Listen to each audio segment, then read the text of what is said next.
ಜೀವನದಲ್ಲಿ ನಿಮಗೆ ಬೇಕಾದದ್ದೆಲ್ಲ ಸಿಗುವುದಿಲ್ಲ ಎನ್ನುವುದು ಎಷ್ಟು ನಿಜವೋ, ನಮಗೆ ಸಿಕ್ಕಿದ್ದೆಲ್ಲವೂ ಕೂಡ ನಮ್ಮ ಒಳ್ಳೆಯದಕ್ಕಾಗಿಯೇ ಇರುತ್ತದೆ ಎನ್ನುವುದು ಕೂಡ ಅಷ್ಟೇ ನಿಜವಾಗಿ ಇರುತ್ತದೆ. ಗೆಲ್ಲುವ ಛಲ ನಿಮ್ಮಲ್ಲಿ ಇದ್ದರೆ ಸೋಲಿಸಲು ಯಾರಿಂದಲೂ ಕೂಡ ಸಾಧ್ಯವೇ ಇಲ್ಲ. ಇತರರ ಜೊತೆ ಸ್ಪರ್ಧಿಸುವುದನ್ನು ಬಿಟ್ಟು ನಿಮ್ಮನ್ನೇ ನಿಮ್ಮ ಸಾಧನೆಗಿಂತ ಇಂದು ಉತ್ತಮವಾಗಿ ಇರಲು ಪ್ರಯತ್ನಿಸಿ. ಪ್ರತಿದಿನವೂ ಕೂಡ ಒಳ್ಳೆಯ ದಿನ ಆಗಿರುವುದಿಲ್ಲ ಎಂದು ಏನೂ ಕೂಡ ಇಲ್ಲ. ದಿನ ಎನ್ನುವುದು ಒಂದೇ ರೀತಿಯಾಗಿ ಇರುತ್ತದೆ. ಆ ದಿನವನ್ನು ನಾವು ಹೇಗೆ ಬಳಸಿಕೊಳ್ಳುತ್ತೇವೆ ಎನ್ನುವುದರ ಮೇಲೆ ನಾವು ಮುಂದೆ ಬೆಳವಣಿಗೆ ಆಗುವಂತಹ ಹಂತವು ನಿಂತಿರುತ್ತದೆ. ಕೃಷ್ಣ ಪರಮಾತ್ಮನು ಹೇಳುತ್ತಾನೆ, ಎಲ್ಲ ಪ್ರಶ್ನೆಗಳಿಗೆ ಉತ್ತರ ಎನ್ನುವುದು ಕೊಡಬೇಕು ಅಂದೇನೂ ಇಲ್ಲ. ಕೆಲವು ಕಡೆ ಮೌನವಾಗಿ ಇರುವುದೇ ನಾವು ನೀಡುವಂತಹ ಉತ್ತರವಾಗಬೇಕು. ಶ್ರೀಕೃಷ್ಣ ಪರಮಾತ್ಮನು ನಮ್ಮ ಜೀವನಕ್ಕೆ ಬೇಕಾಗಿರುವಂತಹ ಒಂದಿಷ್ಟು ಅಂಶವನ್ನು ಹೇಳಿದ್ದಾನೆ. ಅವನು ಹೇಳಿರುವಂತಹ ಒಂದಿಷ್ಟು ಅಂಶವನ್ನು ನಾವು ಈ ವಿಡಿಯೋದ ಉದ್ದಗಲಕ್ಕೂ ತಿಳಿಸುವಂತಹ ಪ್ರಯತ್ನವನ್ನು ಮಾಡಿದ್ದೇವೆ. ಹಾಗಾಗಿ ವಿಡಿಯೋನ ಎಲ್ಲೂ ಕೂಡ ಸ್ಕಿಪ್ ಮಾಡದೆ ಸಂಪೂರ್ಣವಾಗಿ ವಿಡಿಯೋನ ನೋಡಿ ಸಂಪೂರ್ಣವಾಗಿ ಇರುವಂತಹ ವಚನಾಮೃತವನ್ನು ಕೇಳಿಕೊಳ್ಳಿ. ಅದಕ್ಕೂ ಮೊದಲು ಈ ವಿಡಿಯೋಗೆ ಒಂದೇ ಒಂದು ಲೈಕನ್ನು ಮಾಡಿ ನಮ್ಮ ಚಾನಲ್ನ ಸಬ್ಸ್ಕ್ರೈಬ್ ಮಾಡಿ ನಮಗೆ ಪ್ರೋತ್ಸಾಹವನ್ನು ನೀಡಿ. ಸಮಯ ಯಾರನ್ನೂ ಕೂಡ ಶ್ರೀಮಂತರನ್ನಾಗಿ ಅಥವಾ ಬಡವರನ್ನಾಗಿ ಮಾಡುವುದಿಲ್ಲ. ಸಮಯ ಕೇವಲ ಒಂದು ಅವಕಾಶವನ್ನು ಕೊಡುತ್ತದೆ. ಅದನ್ನು ಸರಿಯಾಗಿ ಬಳಸಿಕೊಂಡವರು ಇತಿಹಾಸವನ್ನು ಸೃಷ್ಟಿ ಮಾಡುತ್ತಾರೆ. ಸೋಲನ್ನು ನೆನಪಿಸುವವರು ಇತಿಹಾಸವನ್ನು ಓದುತ್ತಾರೆ. ಖಂಡಿತವಾಗಿಯೂ ಕೂಡ ಸಮಯವನ್ನು ಸರಿಯಾದ ರೀತಿಯಲ್ಲಿ ಸದುಪಯೋಗ ಮಾಡಿಕೊಳ್ಳುವುದನ್ನು ಮನುಷ್ಯ ಕಲಿತುಕೊಂಡಾಗ ಮಾತ್ರ ಬದುಕಿನಲ್ಲಿ ಮುಂದೆ ಬರುವುದಕ್ಕೆ ಸಾಧ್ಯವಾದೀತು. ನಿಮ್ಮ ಬದುಕನ್ನು ಬೇರೆಯವರ ಜೊತೆಗೆ ಹೋಲಿಸಿಕೊಳ್ಳಬೇಡಿ. ಸೂರ್ಯ ಮತ್ತು ಚಂದ್ರ ಇಬ್ಬರೂ ಕೂಡ ಹೊಳೆಯುತ್ತಾರೆ. ಅವರದ್ದೇ ಆದಂತಹ ಸರಿಯಾದ ಸಮಯ ಬಂದಾಗ ಅವರು ಬಂದು ತಮ್ಮ ಸಮಯಕ್ಕೆ ಕಾದು ತಮ್ಮ ಒಂದು ಕೆಲಸವನ್ನು ಮಾಡುತ್ತಾರೆ. ಹಾಗೆಯೇ ನಾವು ಕೂಡ ಕೆಲವೊಮ್ಮೆ ನಾವು ಹೇಳಿದ್ದೆಲ್ಲ ನಮಗೆ ಸಿಕ್ಕಿಲ್ಲ, ಆದರೆ ನೆನಪಿರಲಿ, ಕೃಷ್ಣನಿಗೆ ಬೇಡ ಅಂತ ಯಾವಾಗಲೂ ಕೂಡ ಹೇಳುವುದಿಲ್ಲ. ಅವನು ಈಗ ಬೇಡ, ಸ್ವಲ್ಪ ತಡೆ ಎಂದು ಹೇಳುತ್ತಾನೆ. ಅಷ್ಟೇ, ನಿಮ್ಮ ಸಮಯ ಬಂದೇ ಬರುತ್ತದೆ.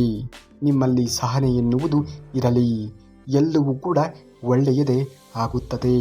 ಶ್ರೀಕೃಷ್ಣ ಪರಮಾತ್ಮನು ಹೇಳುತ್ತಾನೆ, ಕರ್ಮಣ್ಯವಾಧಿಕಾರಸ್ಥೆ ಮಾ ಫಲೇಷು ಕದಾಚನ. ಇದರ ಅರ್ಥ ಬಹಳನೇ ಸರಳ. ನಿನ್ನ ಕೆಲಸದ ಮೇಲೆ ಮಾತ್ರ ನಿನಗೆ ಅಧಿಕಾರವಿದೆ, ಅದರ ಫಲಿತಾಂಶದ ಮೇಲೆ ನಿನಗೆ ಅಧಿಕಾರ ಎನ್ನುವುದು ಇಲ್ಲವೇ ಇಲ್ಲ. ನಾವು ಫಲಿತಾಂಶದ ಬಗ್ಗೆ ಅತಿಯಾಗಿ ಯೋಚಿಸಿದಾಗ ಮಾಡುವ ಕೆಲಸದ ಮೇಲಿನ ಗಮನ ಎನ್ನುವುದು ತಪ್ಪಾಗುತ್ತದೆ. ನೆನಪಿಡಿ, ಸಮುದ್ರದ ಅಲೆಗಳು ಬರುವುದು ರಭಸದಿಂದ. ನೀವು ಪ್ರಯತ್ನವನ್ನು ಪಡಬೇಕು, ಅಂದಾಗ ಮಾತ್ರ ಬದುಕಿನಲ್ಲಿ ಮುಂದೆ ಬರುವುದಕ್ಕೆ ಸಾಧ್ಯವಾದೀತು. ನಿಮ್ಮ ಪ್ರಯತ್ನ ಎನ್ನುವುದು ಪ್ರಾಮಾಣಿಕವಾಗಿ ಇದ್ದರೆ ಸಮಯ ಬಂದಾಗ ಭಗವಂತ ನಿಮಗಾಗಿ ಕೊಟ್ಟಿರುವಂತಹ ಫಲ ಸಿಕ್ಕೇ ಸಿಗುತ್ತದೆ. ಫಲಿತಾಂಶದ ಚಿಂತೆಯನ್ನು ಬಿಟ್ಟು ನಿಮ್ಮ ಕರ್ತವ್ಯದ ಮೇಲೆ ಗಮನವನ್ನು ಕೊಡಿ. ಯಶಸ್ಸು ತನ್ನಷ್ಟಕ್ಕೆ ತಾನೇ ಹುಡುಕಿಕೊಂಡು ಬಂದೇ ಬರುತ್ತದೆ ಎನ್ನುವುದನ್ನು ಮರೆಯಲೇಬೇಡಿ. ನಿಮಗೆ ಕಷ್ಟ ಬಂದಾಗ ಯಾಕೆ ನನಗೆ ಹೀಗೆ ಆಗ್ತಿದೆ ಅಂತ ಯೋಚಿಸಬೇಡಿ. ಅದರ ಬದಲು ಕೃಷ್ಣ ನನಗೆ ಯಾವುದೋ ಒಂದು ಒಳ್ಳೆಯದೋ ಅದನ್ನು ನೀಡುವುದಕ್ಕಾಗಿ ಈ ರೀತಿಯಾಗಿ ನನಗೆ ಪರೀಕ್ಷೆಗೆ ಒಳಪಡಿಸಿದ್ದಾನೆ ಎಂದು ಯೋಚನೆಯನ್ನು ಮಾಡಿ. ಕುರುಕ್ಷೇತ್ರದಲ್ಲಿ ಅರ್ಜುನ ಎದುರಿಸಿದಂತಹ ಸಂಕಷ್ಟಕ್ಕಿಂತ ನಿಮ್ಮದು ದೊಡ್ಡದಲ್ಲ. ನಂಬಿಕೆ ಎನ್ನುವುದು ನಿಮ್ಮ ಮೇಲೆ ನಿಮಗೆ ಇರಲಿ. ಗೆಲುವು ಖಂಡಿತವಾಗಿಯೂ ಕೂಡ ನಿಮಗೆ ಬಂದೇ ಬರುತ್ತದೆ ಎನ್ನುವುದನ್ನು ಮರೆಯಲೇಬೇಡಿ. ಒಳ್ಳೆಯ ಸಮಯ ಎನ್ನುವುದು ಬಂದೇ ಬರುತ್ತದೆ. ಪ್ರೀತಿಯಲ್ಲಿ ನಂಬಿಕೆ ಇರಲಿ, ಆದರೆ ನನ್ನ ಬಿಟ್ಟು ಹೋಗೋದಕ್ಕೆ ಅಲ್ಲ ಅನ್ನುವ ಅಹಂಕಾರ ಬೇಡ. ಅತಿಯಾದ ಅಹಂಕಾರ ಸುಂದರವಾಗಿರುವಂತಹ ಸಂಬಂಧಗಳನ್ನು ಸುಟ್ಟು ಹಾಕಬಲ್ಲದು. ಸಂಬಂಧಗಳನ್ನು ಉಳಿಸಿಕೊಳ್ಳಲು ಸೋಲುವುದು ಅನಿವಾರ್ಯವಾದರೆ ಸೋತು ಬಿಡಿ, ಆದರೆ ಆ ವ್ಯಕ್ತಿಯನ್ನೇ ಕಳೆದುಕೊಳ್ಳುವ ಮಟ್ಟಕ್ಕೆ ಅಹಂಕಾರವನ್ನು ಬೆಳೆಸಿಕೊಳ್ಳುವುದು ಬೇಡವೇ ಬೇಡ. ಅಹಂಕಾರ ಯಾರಿಗೂ ಕೂಡ ಒಳ್ಳೆಯದಲ್ಲ. ನೋಡಿ, ನಾವು ಎಷ್ಟೇ ದೊಡ್ಡ ಹಂತಕ್ಕೆ ಏರಿದರೂ ಕೂಡ ಅಹಂಕಾರ ಒಂದು ನಮ್ಮಲ್ಲಿ ಇದ್ದರೆ ನಾವು ಏರಿರುವಂತಹ ಹಂತವನ್ನು ನಾವು ಕಳೆದುಕೊಳ್ಳಬೇಕಾಗುತ್ತದೆ. ಈ ಲೋಕದಲ್ಲಿ ನಿಮ್ಮನ್ನು ತುಂಬಾ ಪ್ರೀತಿಸುವ ವ್ಯಕ್ತಿ ಯಾರಾದರೂ ಇದ್ದರೆ ಅದು ನೀವು ಮಾತ್ರ. ನೀವು ನಿಮ್ಮನ್ನು ನಂಬದೇ ಇದ್ದರೆ ಈ ಪ್ರಪಂಚ ನಿಮ್ಮನ್ನು ನಂಬುವುದಿಲ್ಲ. ಕೃಷ್ಣ ಪರಮಾತ್ಮನು ಹೇಳಿದ್ದು ಅದನ್ನೇ. ನಿನ್ನ ಜೊತೆಗೆ ಯಾರೂ ಬರುವುದಿಲ್ಲ ಅಂದ ರೂಪದಲ್ಲಿ ಇರಬೇಡ. ನಿನ್ನ ಜೊತೆಗೆ ನಾನು ಇರುವೆ, ಮುಂದುವರಿಯುವುದನ್ನು ನೋಡು. ಖಂಡಿತವಾಗಿಯೂ ಕೂಡ ಪ್ರತಿಯೊಬ್ಬರ ಜೀವನದಲ್ಲಿಯೂ ಕೂಡ ಒಂದು ಘಳಿಗೆ ಎನ್ನುವುದು ಬಂದೇ ಬರುತ್ತದೆ. ಆ ಘಳಿಗೆಯು ನಿಮ್ಮ ಇಡೀ ಜೀವನವನ್ನೇ ಬದಲಾಯಿಸುತ್ತದೆ. ಜೀವನದಲ್ಲಿ ಎಲ್ಲವೂ ಕೂಡ ಸಿಗಬಹುದು, ಆದರೆ ಕಳೆದುಕೊಂಡಂತಹ ನಂಬಿಕೆ ಮತ್ತು ಸಮಯ ಮಾತ್ರ ಯಾವತ್ತಿಗೂ ಕೂಡ ಸಿಗುವುದಿಲ್ಲ. ಅತಿಯಾದ ಪ್ರೀತಿ ತೋರಿಸುವುದನ್ನು ಅಸಡ್ಡೆ ಮಾಡಬೇಡಿ, ಏಕೆಂದರೆ ಅವರು ನಿಮ್ಮನ್ನು ಕಳೆದುಕೊಳ್ಳಲು ಹೆದರುತ್ತಿರುತ್ತಾರೆ. ಆ ಹೆದರಿಕೆ ಹೋದ ದಿನ ಅವರು ನಿಮ್ಮಿಂದ ತುಂಬಾ ದೂರ ಹೋಗಿಬಿಡುತ್ತಾರೆ. ನಿಮಗೆ ಮೋಸ ಮಾಡಿದವರ ಬಗ್ಗೆ ಯೋಚಿಸಬೇಡಿ. ನಿಮ್ಮ ಮೌಲ್ಯವಾದ ಸಮಯವನ್ನು ಹಾಳು ಮಾಡಬೇಡಿ. ನೆನಪಿರಲಿ, ನೀವು ಅವರ ಮೋಕ್ಷಕ್ಕೆ ಬಲಿಯಾಗಿಲ್ಲ. ಬದಲಾಗಿ ಕೃಷ್ಣ ನಿಮ್ಮನ್ನು ಒಬ್ಬ ತಪ್ಪು ವ್ಯಕ್ತಿಯಿಂದ ದೂರ ಮಾಡಿದ್ದಾನೆ ಅಷ್ಟೇ.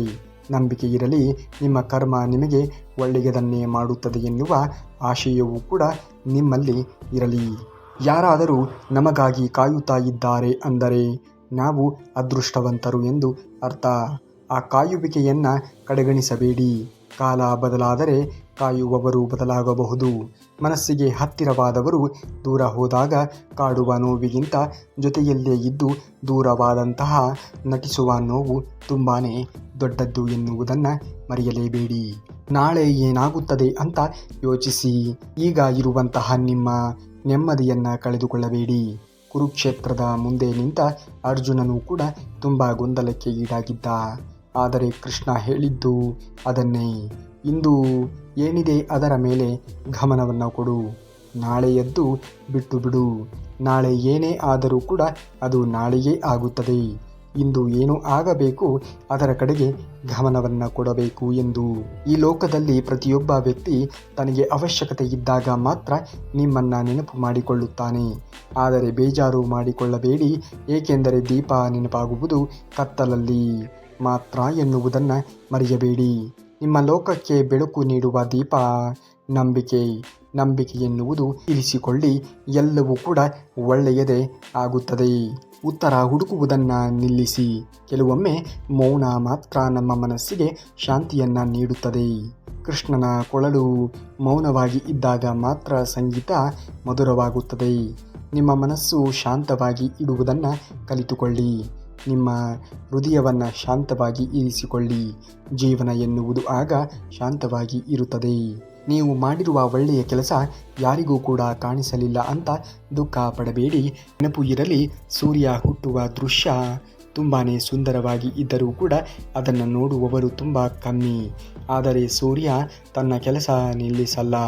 ನೀವು ಜೀವನದಲ್ಲಿ ಕೆಲಸವನ್ನು ನಿಲ್ಲಿಸುವುದಕ್ಕೆ ಹೋಗಬೇಡಿ. ಸಮಯ ಎನ್ನುವುದು ಎಲ್ಲರನ್ನ ಒಂದು ದಿನ ಬದಲಿಸುತ್ತದೆ ಎನ್ನುವುದನ್ನು ಮರೆಯಲೇಬೇಡಿ. ನೀವು ಅಂದುಕೊಂಡಿದ್ದು ನಡೆಯದೇ ಇದ್ದಾಗ ಯಾಕೆ ಎಂದು ಪ್ರಶ್ನೆ ಮಾಡಬೇಡಿ. ನೆನಪಿರಲಿ, ನಿಮ್ಮ ಯೋಚನೆಗಿಂತ ಕೃಷ್ಣನ ಯೋಚನೆ ದೊಡ್ಡದಾಗಿಯೇ ಇರುತ್ತದೆ. ನಿಮ್ಮ ನಾಳೆಯ ಬಗ್ಗೆ ಅತಿಯಾಗಿ ಚಿಂತಿಸುವುದನ್ನು ನಿಲ್ಲಿಸಿ. ಇಂದಿನ ಕರ್ತವ್ಯದ ಮೇಲೆ ಗಮನವನ್ನು ಕೊಡಿ. ನಿಮ್ಮನ್ನು ನಡೆಸುವವನು ಕೃಷ್ಣನಿರುವಾಗ ನಾಳೆಯ ಭಯ ಏಕೆ ಹೇಳಿ? ಖಂಡಿತವಾಗಿಯೂ ಕೂಡ ಆಗುವುದೆಲ್ಲ ಒಳ್ಳೆಯದೇ ಆಗುತ್ತದೆ. ಬೇರೆಯವರು ನಿಮ್ಮ ಬಗ್ಗೆ ಏನು ಮಾತನಾಡುತ್ತಿದ್ದಾರೆ ಎನ್ನುವುದು ಮುಖ್ಯವಲ್ಲ. ನೀವು ನಿಮ್ಮ ಬಗ್ಗೆ ಏನು ಯೋಚಿಸುತ್ತಿದ್ದೀರಿ ಎನ್ನುವುದು ಮುಖ್ಯ. ಸೂರ್ಯನ ಬೆಳಕನ್ನು ಅಂಗೈಯಿಂದ ಮುಚ್ಚಲು ಸಾಧ್ಯವಿಲ್ಲ. ಹಾಗೆಯೇ ನಿಮ್ಮ ಯೋಗ್ಯತೆಯನ್ನು ಬೇರೆಯವರ ಮಾತುಗಳು ಕುಗ್ಗಿಸಲು ಸಾಧ್ಯವೇ ಇಲ್ಲ. ಕೃಷ್ಣನ ಮೇಲೆ ಭಾರ ಹಾಕಿ ನಿಮ್ಮ ಹಾದಿಯಲ್ಲಿ ಮುಂದುವರಿಯುವುದನ್ನು ನೋಡಿ. ಖಂಡಿತವಾಗಿಯೂ ಕೂಡ ಎಲ್ಲವೂ ಒಳ್ಳೆಯದೇ ಆಗುತ್ತದೆ. ಬೇರೆಯವರ ಯಶಸ್ಸನ್ನು ನೋಡಿ ನಿಮ್ಮ ಜೀವನವನ್ನು ಕೀಳಾಗಿ ಕಾಣಬೇಡಿ. ಕೃಷ್ಣ ಎಲ್ಲರಿಗೂ ಕೂಡ ಬೇರೆ ಬೇರೆ ಸಮಯದಲ್ಲಿ ಅದೃಷ್ಟವನ್ನು ನೀಡುತ್ತಾನೆ. ಹೂವುಗಳು ಹರಳಲು ಅದರದ್ದೇ ಆದಂತಹ ಸಮಯ ಬೇಕು. ನಿಮ್ಮ ಸಮಯವೂ ಕೂಡ ಬಂದೇ ಬರುತ್ತದೆ. ಅಲ್ಲಿಯವರೆಗೆ ನಿಮ್ಮಲ್ಲಿ ಸಮಾಧಾನ ಎನ್ನುವುದು ಇರಬೇಕಾಗುತ್ತದೆ. ಅಂದಾಗ ಮಾತ್ರ ಬದುಕಿನಲ್ಲಿ ಮುಂದೆ ಬರುವುದಕ್ಕೆ ಸಾಧ್ಯವಾದೀತು. ನೀವು ಪಟ್ಟ ಕಷ್ಟಕ್ಕೆ ಇಂದು ಫಲ ಸಿಗದೇ ಇದ್ದರೆ ಬೇಸರಗೊಳ್ಳಬೇಡಿ. ಕೃಷ್ಣನ ನ್ಯಾಯಾಲಯದಲ್ಲಿ ನ್ಯಾಯ ಎನ್ನುವುದು ನಿಧಾನವಾಗಬಹುದು, ಆದರೆ ಅನ್ಯಾಯವಾಗುವುದಿಲ್ಲ. ನಿಮ್ಮ ಬೆವರಿನ ಪ್ರತಿಯೊಂದು ಹನಿಗೂ ಕೂಡ ಕೃಷ್ಣ ಪ್ರತಿಫಲವನ್ನು ನೀಡಿಯೇ ನೀಡುತ್ತಾನೆ. ಶ್ರಮ ನಿಮ್ಮಲ್ಲಿ ಇರಲಿ, ಫಲ ಅವನಿಗೆ ಬಿಟ್ಟು ಬಿಡಿ. ಮಾಡುವಂತಹ ಕೆಲಸವನ್ನು ಮಾಡುತ್ತಾ ಮುಂದುವರಿಯುವುದನ್ನು ನೋಡಿ. ಬರೀ ತಾಯಿಯನ್ನು ನೋಡಿದರೆ ಸಾಲದು, ತಾಯಿಯನ್ನು ಹೇಗೆ ನಾವು ಅರ್ಥೈಸಿಕೊಳ್ಳುತ್ತೇವೆ ಎನ್ನುವುದು ಕೂಡ ತುಂಬಾ ಮುಖ್ಯವಾಗುತ್ತದೆ. ಈ ಜಗತ್ತಿನಲ್ಲಿ ನಿಮಗೆ ಕೆಟ್ಟದ್ದನ್ನು ಬಯಸದೇ ಇರುವಂತಹ ಒಂದೇ ಒಂದು ಜೀವ ಎಂದರೆ ಅದು ತಂದೆ ತಾಯಿಗಳು ಮಾತ್ರ. ಬರೀ ಹಣವಿದ್ದರೆ ಜೀವನದಲ್ಲಿ ಗೆದ್ದಂತೆ ಅಲ್ಲ, ಕಷ್ಟ ಬಂದಾಗ ಅದನ್ನು ಎದುರಿಸುವುದನ್ನು ಕೂಡ ಕಲಿಯಬೇಕು. ಅವನು ಸುಖ ಕಂಡಿದ್ದು ಗೋಪಾಲಕರ ಸರಳ ಪ್ರೀತಿಯಲ್ಲಿ ಮತ್ತು ಮೌನವಾದ ಯಮುನಾ ತೀರದಲ್ಲಿ. ನೆನಪಿಡಲಿ, ಹಣದಿಂದ ಹಾಸಿಗೆ ಕೊಂಡುಕೊಳ್ಳಬಹುದು, ಆದರೆ ಕೃಷ್ಣನ ಮೇಲಿನ ನಂಬಿಕೆ ಮತ್ತು ಶಾಂತವಾದ ಮನಸ್ಸು ಇಲ್ಲದೆ ಇದ್ದರೆ ನಿದ್ರೆ ಬರಲು ಸಾಧ್ಯವೇ ಇಲ್ಲ ಎನ್ನುವ ಸತ್ಯವನ್ನು ಅರಿತು ಜೀವನವನ್ನು ಮಾಡುವುದನ್ನು ನೋಡಿ. ನನ್ನದು ಅಂತ ಯಾವುದನ್ನು ಅತಿಯಾಗಿ ಹಚ್ಚಿಕೊಳ್ಳುವುದಕ್ಕೆ ಹೋಗಬೇಡಿ. ಇಂದು ನಿಮ್ಮಲ್ಲಿ ಇರುವುದು ನಿನ್ನೆ ಇನ್ನೊಬ್ಬರಲ್ಲಿ ಹತ್ತಿರವಿರುತ್ತದೆ, ನಾಳೆ ಅದು ಮತ್ತೊಬ್ಬರ ಪಾಲಾಗುತ್ತದೆ. ಬದಲಾವಣೆ ಈ ಜಗತ್ತಿನ ನಿಯಮ. ಬಂದದ್ದನ್ನು ಪ್ರೀತಿಯಿಂದ ಸ್ವೀಕರಿಸಿ, ಹೋದದ್ದನ್ನು ಗೌರವದಿಂದ ಬಿಟ್ಟು ಬಿಡಿ. ಇದೇ ನಿಜವಾದ ಜೀವನ ಎನ್ನುವುದನ್ನು ಮರೆಯಲೇಬೇಡಿ. ಪಾಂಡವರಿಗೆ ಮೋಸ ಮಾಡಿದ್ದು ದಾಯಾದಿಗಳೇ ಎನ್ನುವುದು ನೆನಪಿರಲಿ. ಕೃಷ್ಣ ಹೇಳುತ್ತಾನೆ, ನಿಮ್ಮ ಹತ್ತಿರದವರೇ ನಿಮ್ಮ ಶತ್ರುಗಳಾಗಿದ್ದಾಗ ಹೆದರಬೇಡಿ. ಧರ್ಮ ಮತ್ತು ನಿತ್ಯ ನಿಮ್ಮ ಕಡೆಗಿದ್ದರೆ ನಾನು ಶ್ರೀಕೃಷ್ಣ ಪರಮಾತ್ಮನು ಖಂಡಿತವಾಗಿಯೂ ಕೂಡ ನಿಮಗೆ ಒಳ್ಳೆಯದನ್ನೇ ಮಾಡುತ್ತಾನೆ ಎನ್ನುವುದನ್ನು ಮರೆಯಲೇಬೇಡಿ. ಬೇರೆಯವರನ್ನು ಮೆಚ್ಚಿಸಲು ಹೋಗಬೇಡಿ. ನಿಮ್ಮ ಮೌಲ್ಯವನ್ನು, ನಿಮ್ಮ ಗುಣವನ್ನು ಬದಲಾಯಿಸಿಕೊಳ್ಳಬೇಡಿ. ಕೃಷ್ಣ ರಾಕ್ಷಸರ ಮುಂದೆ ಗಂಭೀರವಾಗಿ ಇದ್ದ, ಆದರೆ ಪ್ರೀತಿ ನೀಡುವವರ ಮುಂದೆ ಮಗುವಾಗಿ ಇದ್ದ. ನೀವು ಯಾರ ಮುಂದೆ ಹೇಗಿರಬೇಕು ಎನ್ನುವುದು ನಿಮ್ಮ ನಿರ್ಧಾರವಾಗಬೇಕು. ಜೀವನದಲ್ಲಿ ಖಂಡಿತವಾಗಿಯೂ ಕೂಡ ಬದಲಾವಣೆ ನಮ್ಮಿಂದಲೇ ಆಗಬೇಕು. ನೀವು ಯಾರನ್ನಾದರೂ ಅತಿಯಾಗಿ ಹಚ್ಚಿಕೊಂಡಿದ್ದೀರಾ? ನೆನಪಿರಲಿ, ಅತಿಯಾದ ಕಾಳಜಿ ಮತ್ತು ಅತಿಯಾದ ಪ್ರೀತಿ ಎಲ್ಲಿ ಇರುತ್ತದೆಯೋ ಅಲ್ಲಿ ಅವಮಾನ ಮತ್ತು ನಿರ್ಲಕ್ಷ್ಯವೂ ಕೂಡ ಅಷ್ಟೇ ಹೆಚ್ಚಾಗಿ ಇರುತ್ತದೆ. ಕೃಷ್ಣ ಪರಮಾತ್ಮನು ಹೇಳುತ್ತಾನೆ, ನಿನ್ನ ಬೆಲೆ ತಿಳಿಯದವರ ಮುಂದೆ ಮೌನವಾಗಿ ಇರುವುದೇ ಶ್ರೇಷ್ಠ. ಅರ್ಹತೆ ಇಲ್ಲದವರಿಗೆ ನೀಡುವ ಪ್ರೀತಿ ವಿಷವಾಗಿ ಬದಲಾಗುತ್ತದೆ ಎನ್ನುವುದನ್ನು ಮರೆಯಬೇಡಿ ಎಂದು. ನಮಗೆ ಕೆಟ್ಟದ್ದಾಗುತ್ತದೆ ಅನಿಸಿದಾಗ ಕೃಷ್ಣನ ಈ ಮಾತುಗಳನ್ನು ನೆನಪಿಸಿಕೊಳ್ಳಬೇಕು. ಯಾವುದು ಸಂಭವಿಸುತ್ತದೆಯೋ ಅದು ಒಳ್ಳೆಯದಕ್ಕೆ ಆಗಿದೆ, ಯಾವುದು ಸಂಭವಿಸುತ್ತದೆಯೋ ಅದು ಒಳ್ಳೆಯದಕ್ಕೆ ಆಗುತ್ತದೆ. ನೋವು ನಿಮ್ಮನ್ನು ಕುಗ್ಗಿಸುವುದಕ್ಕೆ ಅಲ್ಲ, ನಿಮ್ಮನ್ನು ಗಟ್ಟಿಗೊಳಿಸಲು ಮತ್ತು ಜೀವನದ ಪಾಠವನ್ನು ಕಲಿಸುವುದಕ್ಕೆ ಬಂದಿದೆ. ಜೀವನದಲ್ಲಿ ಬರುವ ಕಷ್ಟಗಳು ನಿನ್ನನ್ನು ಅಳಿಸಲು ಬಂದಿರುವುದಿಲ್ಲ, ನಿನ್ನಲ್ಲಿ ಅಡಕವಾಗಿರುವ ಶಕ್ತಿಯನ್ನು ನಿನಗೆ ಪರಿಚಯಿಸುವ ಸಲುವಾಗಿ ಬಂದಿರುತ್ತದೆ. ಸುಖ ದುಃಖಗಳು ಸಮುದ್ರದ ಅಲೆಗಳಂತೆ ಬಂದು ಹೋಗುತ್ತದೆ. ಚಳಿಗಾಲ ಕಳೆದ ಮೇಲೆ ವಸಂತ ಬಂದೇ ಬರುತ್ತದೆ. ಅಲ್ಲಿಯವರೆಗೆ ತಾಳ್ಮೆಯಿಂದ ಇರುವುದೇ ಮನುಷ್ಯನ ಧರ್ಮವಾಗಬೇಕು. ಯಾರನ್ನಾದರೂ ಅಥವಾ ಯಾವುದನ್ನಾದರೂ ಅತಿಯಾಗಿ ಹಚ್ಚಿಕೊಂಡಾಗ ಮಾತ್ರ ನೋವು ಎನ್ನುವುದು ಉಂಟಾಗುತ್ತದೆ. ಈ ಜಗತ್ತಿನಲ್ಲಿ ಯಾವುದೂ ಕೂಡ ಶಾಶ್ವತವಲ್ಲ. ಶ್ರೀಕೃಷ್ಣ ಪರಮಾತ್ಮನು ಹೇಳುತ್ತಾನೆ, ಬಂದದ್ದನ್ನು ಸ್ವಾಗತಿಸು, ಹೋದದ್ದನ್ನು ಬಿಟ್ಟು ಬಿಡು. ನಿನ್ನದಲ್ಲದ ವಸ್ತುವಿನ ಬಗ್ಗೆ ಶೋಕಿಸುವುದು ವ್ಯರ್ಥ. ಖಾಲಿ ಕೈಯಿಂದ ಬಂದ ನೀನು ಇಲ್ಲೇ ಎಲ್ಲವನ್ನ ಪಡೆದಿದ್ದೀಯಾ, ಇಲ್ಲೇ ಬಿಟ್ಟು ಹೋಗುತ್ತೀಯಾ ಎನ್ನುವುದನ್ನು ಮರೆಯಲೇಬೇಡ. ಇಂದು ನಿಮ್ಮ ಹತ್ತಿರ ಹಣವಿಲ್ಲದಿದ್ದರೆ ಜನ ನಿಮ್ಮನ್ನು ಕೀಳಾಗಿ ಕಾಣುತ್ತಿದ್ದಾರಾ? ಶ್ರೀಕೃಷ್ಣ ಪರಮಾತ್ಮನು ಗೆಳೆಯ ಸುಧಾಮನ ಬಳಿಯೂ ಕೂಡ ಹಣ ಇರಲಿಲ್ಲ, ಆದರೆ ಅವನಲ್ಲಿ ಭಕ್ತಿ ಮತ್ತು ಪ್ರಾಮಾಣಿಕತೆ ಇತ್ತು. ಜನರ ಮಾತುಗಳಿಗೆ ಕಿವಿ ಕೊಡುವುದಕ್ಕೆ ಹೋಗಬೇಡಿ. ಕಾಲ ಬದಲಾಗುತ್ತದೆ. ಇಂದು ನಿಮ್ಮನ್ನು ನೋಡಿ ನಗುವವರೇ ನಾಳೆ ನಿಮ್ಮ ಯಶಸ್ಸನ್ನು ನೋಡಿ ಕೈ ಮುಗಿಯುತ್ತಾರೆ. ತಾಳ್ಮೆ ಎನ್ನುವುದು ನಿಮ್ಮಲ್ಲಿ ಇರಲಿ. ಎಲ್ಲರನ್ನ ಒಳ್ಳೆಯವರು ಎಂದು ನಂಬಿ ಮೋಸ ಹೋಗಿದ್ದೀರಾ? ಕೃಷ್ಣ ಪರಮಾತ್ಮನು ಹೇಳುತ್ತಾನೆ, ಕತ್ತಲೆಯಲ್ಲಿ ನಿಮ್ಮ ನೆರಳು ಕೂಡ ನಿಮ್ಮನ್ನು ಬಿಟ್ಟು ಹೋಗುತ್ತದೆ. ಹಾಗಿರುವಾಗ ಮನುಷ್ಯರನ್ನು ಅತಿಯಾಗಿ ನಂಬುವುದು ಎಷ್ಟು ಸರಿ? ಪ್ರತಿಯೊಬ್ಬರಲ್ಲಿಯೂ ಕೂಡ ಪ್ರೀತಿಸಿ, ಆದರೆ ಕೃಷ್ಣನೊಬ್ಬನನ್ನು ಮಾತ್ರ ನಂಬಿ, ಏಕೆಂದರೆ ಕೃಷ್ಣ ಎಂದಿಗೂ ಕೂಡ ಕೈ ಬಿಡುವುದಿಲ್ಲ ಎನ್ನುವ ಸತ್ಯವನ್ನು ಅರಿತು ಜೀವನವನ್ನು ಮಾಡಿ. ಎಲ್ಲವೂ ಮುಗಿದು ಹೋಯಿತು ಎಂದು ಸೋತು ಕುಳಿತಿದ್ದೀರಾ? ನೆನಪಿಡಿ, ಕೃಷ್ಣ ಕಂಸನ ಸೆರೆಮನೆಯಲ್ಲಿ ಹುಟ್ಟಿದರೂ ಕೂಡ ಇಡೀ ಜಗತ್ತನ್ನೇ ಆಳಿದ. ನಿಮ್ಮ ಹುಟ್ಟು ಅಥವಾ ನಿಮ್ಮ ಇಂದಿನ ಪರಿಸ್ಥಿತಿ ನಿಮ್ಮ ಭವಿಷ್ಯವನ್ನು ನಿರ್ಧರಿಸುವುದಿಲ್ಲ. ನಿಮ್ಮ ಹಣೆಬರಹವನ್ನು ಬದಲಿಸುವ ಶಕ್ತಿ ನಿಮ್ಮ ಕರ್ಮದಲ್ಲಿ ಇದೆ ಎನ್ನುವುದನ್ನು ಮರೆಯಲೇಬೇಡಿ. ನೀವು ಎಷ್ಟೇ ಒಳ್ಳೆಯವರಾಗಿ ಇದ್ದರೂ ಕೂಡ ಈ ಪ್ರಪಂಚ ನಿಮ್ಮನ್ನು ಅವರವರ ಬುದ್ಧಿವಂತಿಕೆಗೆ ತಕ್ಕಂತೆ ಅಳೆಯುತ್ತದೆ. ಕೃಷ್ಣನನ್ನು ಕೆಲವರು ದೇವರು ಅಂದರು, ಇನ್ನು ಕೆಲವರು ಮಾಯಾವಿ ಅಂದರು. ಜನರು ನಿಮ್ಮ ಬಗ್ಗೆ ಏನು ಅಂದುಕೊಳ್ಳುತ್ತಾರೆ ಎನ್ನುವುದು ಅವರ ಸಮಸ್ಯೆ, ನಿಮ್ಮದಲ್ಲ. ನೀವು ನಿಮ್ಮ ಕಷ್ಟದ ದಾರಿಯನ್ನು ಹೇಗೆ ಎದುರಿಸಬೇಕು ಎನ್ನುವುದರ ಬಗ್ಗೆ ಯೋಚನೆಯನ್ನು ಮಾಡಬೇಕು. ನೀವು ಕೃಷ್ಣನ ದಾರಿಯಲ್ಲಿಯೇ ನಡೆಯಿರಿ. ಯಾರಿಗೂ ಕೂಡ ಹೆದರುವುದಕ್ಕೆ ಹೋಗಬೇಡಿ. ಸಮಯ ಎನ್ನುವುದು ಬಂದೇ ಬರುತ್ತದೆ. ಆ ಸಮಯವನ್ನು ನೀವು ಜೀವನದಲ್ಲಿ ಹೇಗೆ ನಾನು ಅದನ್ನು ಬಳಸಿಕೊಳ್ಳಬೇಕು ಎನ್ನುವುದರ ಬಗ್ಗೆ ಯೋಚನೆಯನ್ನು ಮಾಡಿ. ಆಗ ಖಂಡಿತವಾಗಿಯೂ ಕೂಡ ನಿಮ್ಮ ಜೀವನದಲ್ಲಿ ಒಳ್ಳೆಯ ಸಮಯ ಎನ್ನುವುದು ಬಂದಾಗ ಶ್ರೀಕೃಷ್ಣ ಪರಮಾತ್ಮನು ಹೇಳಿರುವಂತಹ ಮಾತುಗಳು ನಿಮಗೆ ಖಂಡಿತವಾಗಿಯೂ ಕೂಡ ನೆನಪಾಗಿ ಆಗುತ್ತದೆ ಎನ್ನುವುದನ್ನು ಮರೆಯಲೇಬೇಡಿ. ದೇವರು ಮೊದಲು ಸಮಸ್ಯೆಗಳನ್ನು ಉದ್ಭವಿಸಿ ಅದನ್ನು ನೋಡುತ್ತಾನೆ. ನೀವು ಆ ಒಂದು ಸಮಸ್ಯೆಯನ್ನು ಹೇಗೆ ಪರಿಹರಿಸಿಕೊಳ್ಳುತ್ತೀರಾ ಎನ್ನುವುದನ್ನು ನೀವು ಪರಿಹರಿಸಿಕೊಂಡಾಗ ದೇವರು ನಿಮಗೆ ಯಶಸ್ಸನ್ನು ಒಡ್ಡುತ್ತಾನೆ ಎನ್ನುವುದನ್ನು ಮರೆಯಲೇಬೇಡಿ. ದೇವರು ಇದ್ದಾನೆ, ಎಲ್ಲವೂ ಕೂಡ ಒಳ್ಳೆಯದೇ ಆಗುತ್ತದೆ ಎನ್ನುವುದನ್ನು ಮರೆಯಲೇಬೇಡಿ. ಕಷ್ಟ ಸಮಯ ಬಂದಾಗ ದೇವರನ್ನು ನೆನೆಸಿಕೊಳ್ಳುವುದನ್ನು ನೋಡಬೇಕು. ದೇವರು ಖಂಡಿತವಾಗಿಯೂ ಕೂಡ ನಿನ್ನ ಕಷ್ಟಕ್ಕೆ ಸ್ಪಂದಿಸುತ್ತಾನೆ. ಅಲ್ಲಿ ಒಂದು ಮಾರ್ಗ ಎನ್ನುವುದು ಸಿಕ್ಕೇ ಸಿಗುತ್ತದೆ. ಒಳ್ಳೆಯವರ ಶಾಪ ಒಳ್ಳೆಯದಲ್ಲ. ಕೆಟ್ಟವರು ಕೆಟ್ಟದ್ದನ್ನು ಮಾಡುವುದೇ ಅವರ ಸ್ವಭಾವ. ಆದರೆ ಒಳ್ಳೆಯವರ ಮನಸ್ಸು ನೋಯಿಸಿದರೆ ಕಾಲವೇ ನ್ಯಾಯವನ್ನು ನೀಡುತ್ತದೆ ಎನ್ನುವುದನ್ನು ಮರೆಯಲೇಬೇಡಿ. ಹಣ ಇದ್ದರೆ ಎಲ್ಲರೂ ಕೂಡ ಹತ್ತಿರ ಬರುತ್ತಾರೆ. ಆದರೆ ಸಂಕಷ್ಟ ಬಂದಾಗ ಯಾರು ನಿನ್ನವರು ಅರ್ಥವಾಗುತ್ತದೆ. ಹಣ ಸಂಬಂಧವನ್ನು ತಾತ್ಕಾಲಿಕವಾಗಿ ಕಟ್ಟಬಹುದು, ಆದರೆ ನಿಷ್ಠೆ ಮತ್ತು ವ್ಯಕ್ತಿತ್ವ ಮಾತ್ರ ಶಾಶ್ವತವಾಗಿ ಉಳಿಯುತ್ತದೆ ಎನ್ನುವುದನ್ನು ಮರೆಯಲೇಬೇಡಿ. ಕಷ್ಟದ ಸಮಯದಲ್ಲಿ ಜೊತೆ ನಿಂತವನು ನಿನ್ನ ನಿಜವಾದ ವ್ಯಕ್ತಿ. ಸಂತೋಷದಲ್ಲಿ ಎಲ್ಲರೂ ಬರುತ್ತಾರೆ, ಆದರೆ ಸಂಕಷ್ಟದಲ್ಲಿ ಕೆಲವರು ಮಾತ್ರ ಬರುತ್ತಾರೆ. ಪ್ರತಿಯೊಬ್ಬರ ಜೀವನದಲ್ಲಿಯೂ ಕೂಡ ವಿಭಿನ್ನ ಅಧ್ಯಾಯಗಳಿಂದ ಕೂಡಿದೆ. ಅದನ್ನು ಯಾರ ಜೊತೆಗೂ ಕೂಡ ಹೋಲಿಸಲಾಗುವುದಿಲ್ಲ. ನಿನ್ನ ಹೋರಾಟ ಮತ್ತು ಸಾಧನೆಗಳು ನಿನ್ನ ಅನುಭವಗಳಿಂದ ರೂಪುಗೊಂಡ ವಿಶೇಷ ಕಥೆ. ನಿನ್ನ ಮೇಲಿನ ನಂಬಿಕೆ ಕಳೆದುಕೊಳ್ಳದೆ ಮುಂದುವರೆದರೆ ಗೆಲುವು ಎನ್ನುವುದು ಖಂಡಿತ ನಿನ್ನದೇ ಆಗುತ್ತದೆ ಎನ್ನುವುದನ್ನು ಮರೆಯಲೇಬೇಡ.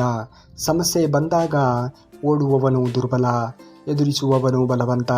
ಜೀವನ ಪರೀಕ್ಷಿಸುತ್ತದೆ, ಆದರೆ ಧೈರ್ಯವಂತರು ಎಂದಿಗೂ ಕೂಡ ಸೋಲುವುದಿಲ್ಲ ಎನ್ನುವುದನ್ನು ಮರೆಯಬೇಡ. ಸಮಸ್ಯೆಗಳು ಎದುರಾದಾಗ ವಾಸ್ತುದೋಷ, ಗೃಹದೋಷ, ಪಿತೃದೋಷ, ಜಾತಕದಲ್ಲಿ ದೋಷ ಎಂದು ನಾನಾ ದೋಷಗಳನ್ನು ಕಾಣುವ ಜನರು ದೋಷಗಳು ತಮ್ಮಲ್ಲಿಯೇ ಇರುತ್ತದೆ ಎನ್ನುವ ಸತ್ಯವನ್ನು ಅರಿತು ಜೀವನವನ್ನು ಮಾಡುವುದನ್ನು ಮರೆತು ಬಿಡುತ್ತಾರೆ. ಮಿತಿಯಿಲ್ಲದೆ ಮೆರೆದವರನ್ನು ಗತಿಯಿಲ್ಲದಂತೆ ಇರುವ ರೀತಿಯಲ್ಲಿ ಮಾಡುವುದೇ ಕರ್ಮ. ನಾವು ಬಿದ್ದಾಗ ಜೊತೆಗೆ ಇದ್ದವರೆಲ್ಲರೂ ಕೂಡ ಎದ್ದು ಹೋಗುತ್ತಾರೆ. ಗೆದ್ದಾಗ ಅದೇ ಜನ ಎದ್ದು ಬಿದ್ದು ಓಡಿ ಬರುತ್ತಾರೆ. ಈ ಸತ್ಯ ಅರ್ಥವಾಗುವುದು ಬಿದ್ದಾಗಲೇ, ಗೆದ್ದವನಿಗೆ ಮಾತ್ರ ಎನ್ನುವುದನ್ನು ಮರೆಯಬೇಡಿ. ನೀನು ಯಾವುದೇ ಸೇಡನ್ನು ತೀರಿಸಿಕೊಳ್ಳುವ ಅವಶ್ಯಕತೆಯೇ ಇರುವುದಿಲ್ಲ. ಕೇವಲ ಒಂದು ಹೆಜ್ಜೆ ಹಿಂದಿಟ್ಟು ಕಾದು ನೋಡು. ನಿನ್ನನ್ನು ನೋವಿನಿಂದ ನರಳುವಂತೆ ಮಾಡಿದವರು ಕೂಡ ಕ್ರಮೇಣ ತಮ್ಮನ್ನು ತಾವೇ ನೋವಿನಿಂದ ನರಳಿಸಿಕೊಳ್ಳುತ್ತಾರೆ. ನೀವು ಅದೃಷ್ಟಶಾಲಿ ಆಗಿದ್ದರೆ ಇದನ್ನೆಲ್ಲವೂ ಕೂಡ ನೀವು ನೋಡುತ್ತೀರಾ. ದೇವರಿಗೆ ದೊಡ್ಡ ಕಾಣಿಕೆ ಅಗತ್ಯವಿಲ್ಲ. ನಿಜವಾದ ಭಕ್ತಿ ಮತ್ತು ಶುದ್ಧವಾಗಿರುವಂತಹ ಹೃದಯವೇ ಅವನಿಗೆ ಅತ್ಯಂತ ಪ್ರಿಯವಾಗಿ ಇರುತ್ತದೆ. ಹೆಚ್ಚು ಮಾತನಾಡುವವನಿಗಿಂತ ಮೌನವಾಗಿ ಇರುವವನು ಹೆಚ್ಚು ಅರ್ಥ ಮಾಡಿಕೊಳ್ಳುತ್ತಾನೆ. ಕೆಲವೊಮ್ಮೆ ನೀವು ಮೌನವೇ ನಿಮ್ಮನ್ನು ಗೌರವದಿಂದ ಉಳಿಸಿಕೊಳ್ಳುತ್ತದೆ. ನಾವು ಜೀವನದಲ್ಲಿ ಏನೇ ಸಾಧನೆ ಮಾಡದೇ ಇದ್ದರೂ ಕೂಡ ಅದರ ಹಿಂದೆ ದೇವರ ಕೃಪೆ ಇರುತ್ತದೆ. ಅವನಿಂದಲೇ ಆ ನಮ್ಮ ಶಕ್ತಿ ಮತ್ತು ಅವಕಾಶಗಳು ಬರುತ್ತದೆ. ಬಂದ ಅವಕಾಶವನ್ನು ಸರಿಯಾದ ರೀತಿಯಲ್ಲಿ ಸದುಪಯೋಗ ಮಾಡಿಕೊಳ್ಳುವುದನ್ನು ಕಲಿಯಬೇಕು. ಎಲ್ಲರಿಗೂ ನಿನ್ನ ಸಮಸ್ಯೆಗಳನ್ನು ಹೇಳಿದರೆ ಯಾರೂ ಕೂಡ ಪರಿಹಾರವನ್ನು ಕೊಡುವುದಿಲ್ಲ. ಕೆಲವರು ಅದನ್ನೇ ನಿನ್ನ ದುರ್ಬಲತೆ ಎಂದು ಬಳಸಿಕೊಳ್ಳುತ್ತಾರೆ ಎನ್ನುವುದನ್ನು ಮರೆಯಬೇಡ. ನಾವು ಜೀವನದಲ್ಲಿ ಏನೇ ಸಾಧನೆ ಮಾಡಿದರೂ ಕೂಡ ಅದರ ಹಿಂದೆ ದೇವರ ಕೃಪೆ ಇದ್ದೇ ಇರುತ್ತದೆ. ಅವನಿಂದಲೇ ನಮ್ಮ ಶಕ್ತಿ ಮತ್ತು ಅವಕಾಶಗಳು ಬಂದೇ ಬರುತ್ತದೆ. ಕೆಟ್ಟ ಸಮಯ ಬಂದಾಗ ಯಾರು ಜೊತೆಗೆ ಇರುವುದಿಲ್ಲ ಅನಿಸಬಹುದು. ಆ ಸಮಯವೇ ನಿಮ್ಮ ನಿಜವಾದ ಗಟ್ಟಿಗೊಳಿಸುತ್ತದೆ ಎನ್ನುವುದನ್ನು ಮರೆಯಬೇಡ. ಗುರಿ ಇಟ್ಟುಕೊಂಡು ಸಾಗುವವನು ಸಾಧಕರಾಗುತ್ತಾರೆ. ಕೇವಲ ಆಸೆಗಳನ್ನು ಇಟ್ಟುಕೊಂಡು ಸಾಮಾನ್ಯರಾಗಿ ಉಳಿದು ಬಿಡುತ್ತಾರೆ. ನಿನ್ನ ಯಶಸ್ಸು ಕೆಲವರಿಗೆ ಸಂತೋಷವನ್ನು ಕೊಡುವುದಿಲ್ಲ, ಆದರೆ ಅದೇ ಯಶಸ್ಸು ನಿಮ್ಮ ಮೌಲ್ಯವನ್ನು ಅವರಿಗೆ ತೋರಿಸಿ ಕೊಡುತ್ತದೆ ಎನ್ನುವುದನ್ನು ಮರೆಯಬೇಡಿ. ಯಾವುದೂ ನಿನ್ನ ಭಾಗ್ಯದಲ್ಲಿ ಇರುತ್ತದೆಯೋ ಅದು ನಿನಗೆ ಸಿಕ್ಕೇ ಸಿಗುತ್ತದೆ. ಯಾವುದು ನಿನ್ನದಲ್ಲವೋ ನೀನು ಎಷ್ಟೇ ಪ್ರಯತ್ನವನ್ನು ಪಟ್ಟರೂ ಕೂಡ ಅದು ನಿನಗೆ ಸಿಗುವುದಕ್ಕೆ ಸಾಧ್ಯವೇ ಇಲ್ಲ. ಜೀವನವು ಭವಿಷ್ಯದಲ್ಲಿ ಅಥವಾ ಭೂತಕಾಲದಲ್ಲಿ ಅಲ್ಲ, ಜೀವನವು ಈ ಕ್ಷಣದಲ್ಲಿ ಇದೆ. ನಿನ್ನನ್ನು ಅಣಕಿಸಿದವರನ್ನು ನೆನಪಿಸಿಕೋ, ಅವರು ನಿನ್ನ ಯಶಸ್ಸಿನ ದೊಡ್ಡ ಪ್ರೇರಣೆ ಆಗುತ್ತಾರೆ ಎನ್ನುವುದನ್ನು ಮರೆಯಬೇಡ.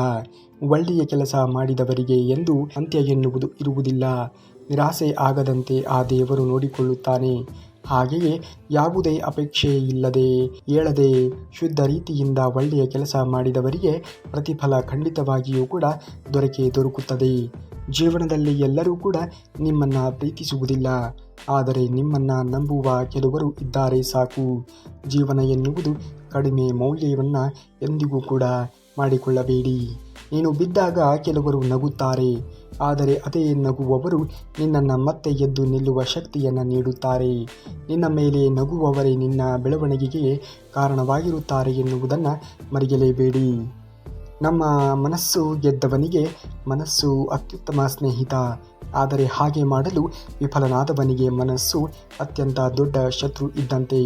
ಕೆಟ್ಟ ಸಮಯ ಬಂದಾಗ ಎಲ್ಲವೂ ಕತ್ತಲೆ ಅನಿಸುತ್ತದೆ, ಆದರೆ ಅದೇ ಸಮಯ ನಿನ್ನೊಳಗಿನ ಬೆಳಕನ್ನು ತೋರಿಸಿ ಕೊಡುತ್ತದೆ ಎನ್ನುವುದನ್ನು ಮರೆಯಬೇಡಿ. ಇಂದ್ರಿಯಗಳಿಂದ ಸಿಗುವಂತಹ ಸಂತೋಷವು ಆರಂಭದಲ್ಲಿ ಅಮೃತದಂತೆ ತೋರಿಸುತ್ತದೆ, ಆದರೆ ಕೊನೆಯಲ್ಲಿ ಅದು ವಿಷದಂತೆ ಕಹಿಯಾಗಿ ಇರುತ್ತದೆ. ಜೀವನದಲ್ಲಿ ಎಲ್ಲರೂ ಜೊತೆಯಾಗಿ ಇರುವುದಿಲ್ಲ. ಕೆಟ್ಟ ಸಮಯದಲ್ಲಿ ಯಾರು ಉಳಿಯುತ್ತಾರೆ ಎನ್ನುವುದು ಗೊತ್ತಾಗುತ್ತದೆ. ಕಷ್ಟವೇ ನಿಜವಾದ ಸಂಬಂಧವನ್ನು ತೋರಿಸಿ ಕೊಡುತ್ತದೆ ಎನ್ನುವುದನ್ನು ಮರೆಯಲೇಬೇಡಿ. ನಿನ್ನನ್ನು ಗೌರವಿಸಿದವರಿಗಾಗಿ ಜೀವನ ವ್ಯರ್ಥ ಮಾಡಬೇಡ. ನಿನ್ನ ಮೌಲ್ಯ ಅರಿತಿರುವವರ ಜೊತೆ ಇರು, ಆಗ ಮಾತ್ರ ಜೀವನಕ್ಕೆ ಒಂದು ಮೌಲ್ಯ ಎನ್ನುವುದು ಸಿಗುವುದಕ್ಕೆ ಸಾಧ್ಯವಾದೀತು. ಎಲ್ಲರನ್ನ ಕೃಷ್ಣನಿಗೆ ಅರ್ಪಿಸುವುದರಿಂದ ಯಾರೂ ಸೋತವರಲ್ಲ, ಯಾರೂ ಲಾಭದಾಯಕರೂ ಅಲ್ಲ. ಕೆಲಸ ಮಾಡಿ ಮತ್ತು ಅದನ್ನು ಕೃಷ್ಣನಿಗೆ ಅರ್ಪಿಸಿ, ಫಲವನ್ನು ಖಂಡಿತವಾಗಿಯೂ ಕೂಡ ಸಮಯ ಬಂದಾಗ ಕೊಟ್ಟೇ ಕೊಡುತ್ತಾನೆ. ನೀವೇನಾದರೂ ಶ್ರೀಕೃಷ್ಣ ಪರಮಾತ್ಮನ ಭಕ್ತರೇ ಆಗಿದ್ದರೆ ತಪ್ಪದೆ ಈ ವಿಡಿಯೋಗೆ ಒಂದು ಲೈಕನ್ನು ಮಾಡುವುದನ್ನು ಮರೆಯಬೇಡಿ. ಮತ್ತೆ ನಾಳೆಯ ಶ್ರೀಕೃಷ್ಣ ಪರಮಾತ್ಮನ ಮತ್ತಷ್ಟು ವಚನಾಮೃತದೊಂದಿಗೆ ನಿಮ್ಮ ಮುಂದೆ ಬರುವವರೆಗೂ ಧನ್ಯವಾದ ಎಲ್ಲ ಶ್ರೀಕೃಷ್ಣ ಪರಮಾತ್ಮನ ಭಕ್ತಾದಿಗಳಿಗೆ.